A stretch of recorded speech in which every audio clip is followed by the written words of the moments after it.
ये बच्चों मैंने बताया था कि जो मॉडल वर्ब हैं ये आपके मूड को रिप्रेजेंट करती हैं, यानी ये टेंस के अकॉर्डिंग नहीं, ये अपने मूड के अकॉर्डिंग चलती है, यानी जिस चीज़ के लिए ये बनी है ये वही काम करती हैं। ठीक है? तो बच्चों इन अलग-अलग मॉडल वर्ब का काम जो है अलग-अलग है। तो इनके काम को हम समझेंगे। देखिए बच्चों पहला आपका जो फर्स्ट मॉडल वर्ब है वो है कैन। कैन का प्रयोग हम जब करते हैं जब हिंदी सेंटेंसेस के अंत में सकता है, सकती हैं, सकते हैं शब्द लगा रहता है तब इंग्लिश ट्रांसलेशन के लिए हम हेल्पिंग वर्ब कैन का प्रयोग करते हैं। प्यारे दोस्तों यहाँ पर समझिएगा, ये जो कैन का यूज़ है, ये सेंटेंस में क्या दिखाता है? ये सेंटेंस में दिखाता है एबिलिटी, कैपेसिटी और पावर को दिखाता है प्रेज़ेंट टेंस में। अगर यही पावर, एबिलिटी, कैपेसिटी और पावर पास्ट टेंस में दिखाई जाए तो कुड का प्रयोग हो जाएगा, यानी कैन का पास्ट फॉर्म क्या होता है? कुड होता है। कैन प्रेज़ेंट फॉर्म है और कैन का पास्ट फॉर्म कुड होता है। और ठीक इसी प्रकार बच्चों मे का पास्ट फॉर्म माइट होता है, यानी जिस चीज़ के लिए प्रयोग मे का प्रेज़ेंट में होता है, सेम उसी के लिए प्रयोग माइट का पास्ट में होगा। तो बस केवल टेंस का अंतर है इन दोनों में, यानी to show ability, capacity, power in present tense. जो कैन है एबिलिटी, कैपेसिटी, पावर को दिखाता है, यानी योग्यता, क्षमता और शक्ति को।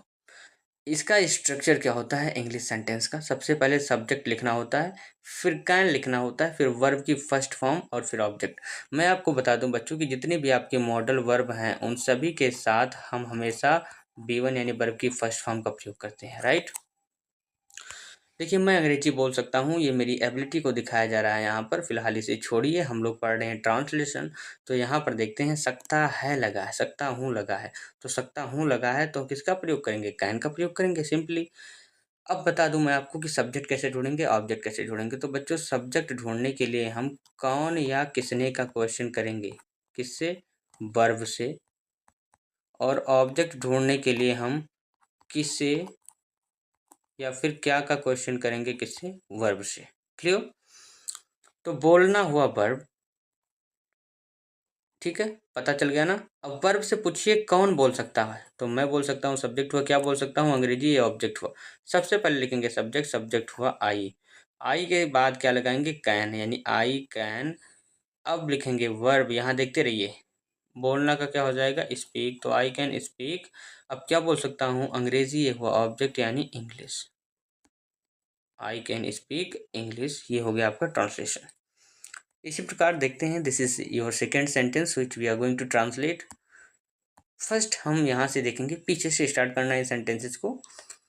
देखिए सकते हो लगा है, यानी प्रयोग तो होगा कैन का, क्लियर हुआ। अब प्राप्त करना हुआ वर्ब, कौन प्राप्त कर सकता है? तुम। ये क्या हुआ? सब्जेक्ट हुआ। ठीक है, क्या प्राप्त कर सकते हो? अच्छे अंक, ये आपका ऑब्जेक्ट हुआ। बोर्ड परीक्षा में ये क्या हो गया? कॉम्प्लीमेंट हुआ। तो सबसे पहले क्या लिखेंगे? सब्जेक्ट, सब्जेक्ट क्या है? यू। सकते हो लगा है तो क्या लगाएंगे? कैन। और फिर वर्ब की फर्स्ट फॉर्म प्राप्त करना का क्या हो जाएगा?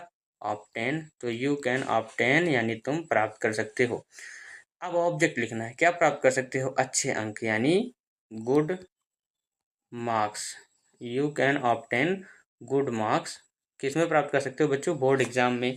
ये में आपका प्रीपोजिशन है, ये जिस लिए आता है हिंदी सेंटेंस में जिसके लिए, उसी के आगे इंग्लिश में आकर लग जाता है, यानी इन बोर्ड एग्जाम। प्रीपोजिशन को हम लोग इसके बाद पढ़ने वाले हैं। You can obtain good marks in board exam. Clear? अब आ जाइए समझते हैं कुड का प्रयोग। बच्चों सकता है, सकती हैं, सकते हैं लगा होता था तो लगता था कैन। चूंकि कुड इसका पास्ट फॉर्म है तो अब अगर सेंटेंस में सकता था, सकती थी, सकते थे लगा लगा मिल जाए, या सका, सकी, सके, या फिर पाया, पाई, पाए लगा मिल जाए तो हम सिंपली कुड का प्रयोग कर लेंगे, राइट? तो ये क्या करता है? To show ability, capacity and power, योग्यता, क्षमता और शक्ति को दिखाता है भूतकाल में, पास्ट टेंस में। इसका भी स्ट्रक्चर वही होता है, सब्जेक्ट और कैन की जगह पर केवल कुड कर देंगे, बाकी पूरा वही है।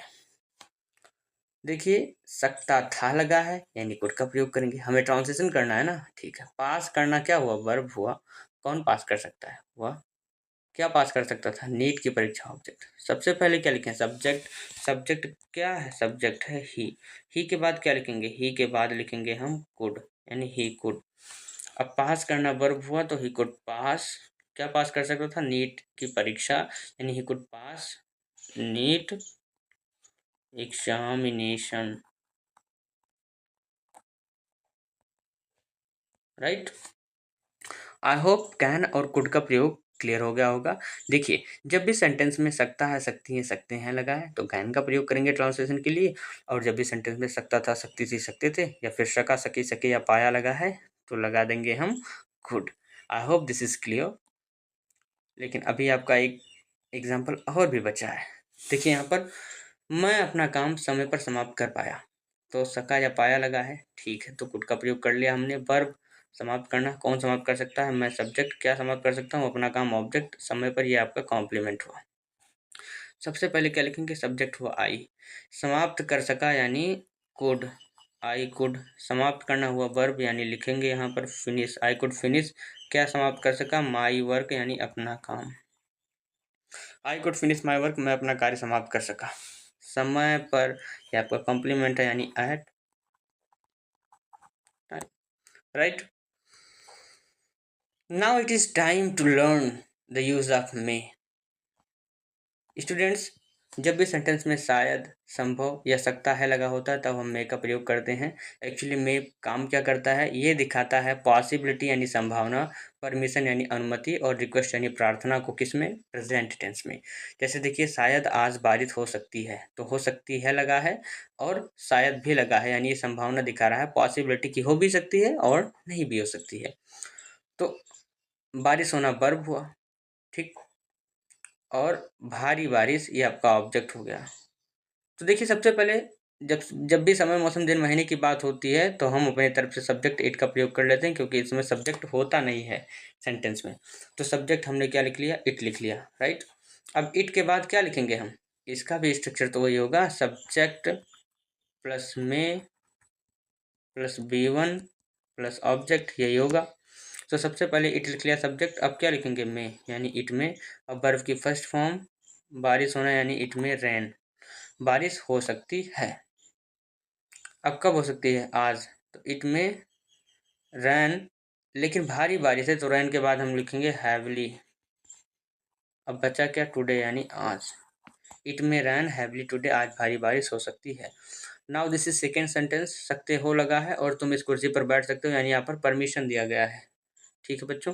बैठना हुआ वर्ब, कौन बैठ सकते हो? तुम, सब्जेक्ट हुआ, इस कुर्सी पर, यह आपका ऑब्जेक्ट हुआ, ठीक।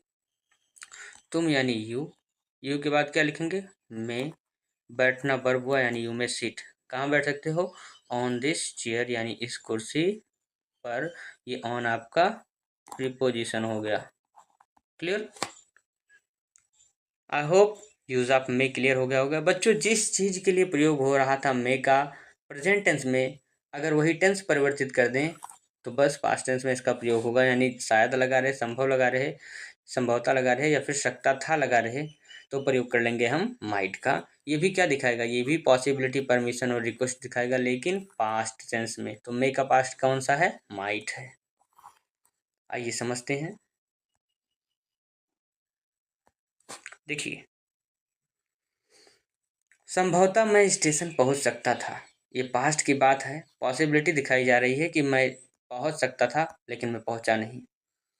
तो पहुंच सकता था और प्लस संभवतः लगा है, यानी यहाँ पर पता चल रहा है कि पॉसिबिलिटी है। पहुंचना हुआ वर्ब, कौन पहुंच सकता था? मैं हुआ सब्जेक्ट, कहाँ पर? स्टेशन पर, ही आपका हुआ ऑब्जेक्ट। चलिए, सबसे पहले क्या लिखेंगे? सब्जेक्ट, सब्जेक्ट क्या है? आई। आई के बाद क्या लिखेंगे? Might, I might. पहुंचना का हो जाएगा reach, I might reach.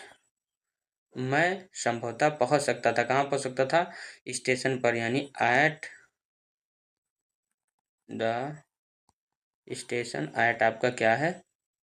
Preposition है, क्योंकि हम इसके बाद पढ़ने वाले हैं। I might reach at the station, मैं स्टेशन पर पहुंच सकता था। अब इसी के बाद में हम समझने वाले हैं सेकंड को।